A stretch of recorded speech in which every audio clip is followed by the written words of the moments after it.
भारत और चीन के बीच लद्दाख सीमा पर हालात तनावपूर्ण हैं और स्थिति युद्ध तक आ गई है। चीन लगातार कई तरह के हथकंडे अपना रहा है। इस बीच चीन के नापाक इरादों का एक और खुलासा हुआ है। चीन कुछ कंपनियों के माध्यम से भारत में जासूसी करवा रहा है। इसके तहत प्रधानमंत्री से लेकर केंद्रीय मंत्री तक, मुख्यमंत्री से लेकर सेना के अफसरों तक और बड़े अफसरों से लेकर बिजनेसमैन तक हर कोई उसके निशाने पर है। ऐसे वक्त में जब भारत कई चीनी कंपनियों पर बैन लगा चुका है और हालात तनाव भरे हैं, तब इस तरह का खुलासा वाकई में चौंकाने वाला है। एक अंग्रेजी अखबार ने अपनी एक रिपोर्ट में दावा किया है कि चाइनीज कंपनी शेनज़ेन भारत में करीब 10,000 लोगों की निगरानी करती है। इस कंपनी का चीन की सरकार और चीन की कम्युनिस्ट पार्टी से सीधा संबंध है। इस चीनी कंपनी की करीब 10,000 भारतीयों पर नजर है, जिसमें प्रधानमंत्री से लेकर एक मेयर तक शामिल हैं। झिंझुआ data information technology company limited की ओर से जिन भारतीयों पर नजर रखी जा रही है, उनमें राष्ट्रपति रामनाथ कोविंद, प्रधानमंत्री Narendra Modi, chief justice of India, Congress अध्यक्ष सोनिया गांधी, गांधी परिवार, ममता बनर्जी, उद्धव ठाकरे, नवीन पटनायक, राजनाथ सिंह और पीयूष गोयल जैसे बड़े नेता और सीडीएस बिपिन रावत समेत कई बड़े सेना के अफसर शामिल हैं। अंग्रेजी अखबार का दावा है कि चीनी कंपनियां इन सभी हस्तियों की डिजिटल जिंदगी को फॉलो कर रही है। साथ ही ये लोग, इनके परिजन और समर्थक कैसे काम करते हैं, इस पर भी नजर रखी जा रही है। वहीं ये बात सामने आने के बाद अब मोदी सरकार क्या एक्शन लेती है, ये देखने वाली बात होगी। हालांकि जो ये खुलासा है वो बेहद ही चौंकाने वाला है।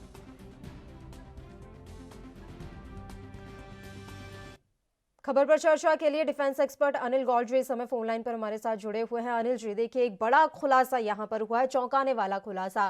चीनी कंपनी हमारे लगभग 10,000 भारतीयों पर नजर बनाए हुए है। किस तरह से आप इसे देख रहे हैं एक रक्षा के तौर पर?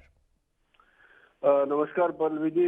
बात यह है कि ये कोई चौंकाने वाली खबर नहीं है, क्योंकि इसका शक शुरू से ही है और इसका शक हिंदुस्तान में नहीं बाकी देशों में भी है। जितनी चीनी कंपनियां हैं टेलीकॉम की, हुआई से लेकर और बाकी भी जो है, उन सब के अंदर जो है पीएलए के जो जासूस हैं वो उसके अंदर होते हैं।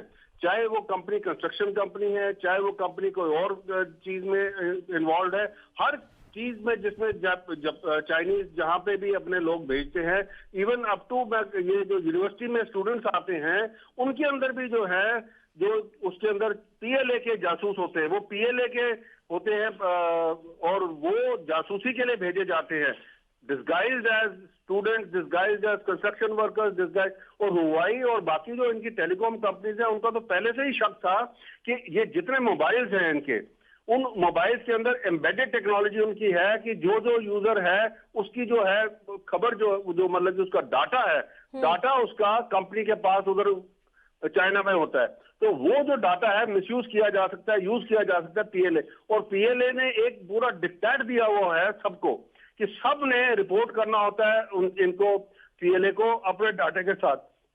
अगर कोई कंपनी ना करे तो उसके खिलाफ जो है कार्रवाई की जाती है। तो इसलिए ये जो अभी प्रेस में आ रहा है, ये इंटेलिजेंस सोर्सेज को पहले ही पता है, इसलिए पहले ही इसे कह रहे थे कि हुआई वगैरह जो है उसको बैन किया जाए।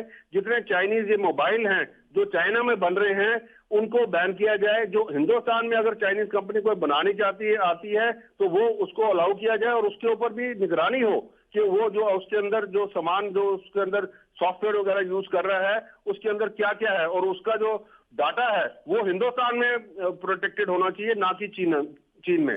तो ये एक मैं कहूंगा, एक अभी ये अब क्योंकि ये पब्लिक डोमेन में आ गया है, तो अब हिंदुस्तान के अंदर जैसे ऑलरेडी इतने एप्स वगैरह सारे जो है वो बैन कर दिए हैं, क्योंकि ऐप से भी जो है वो जो डाटा था वो उनके पास जा रहा था।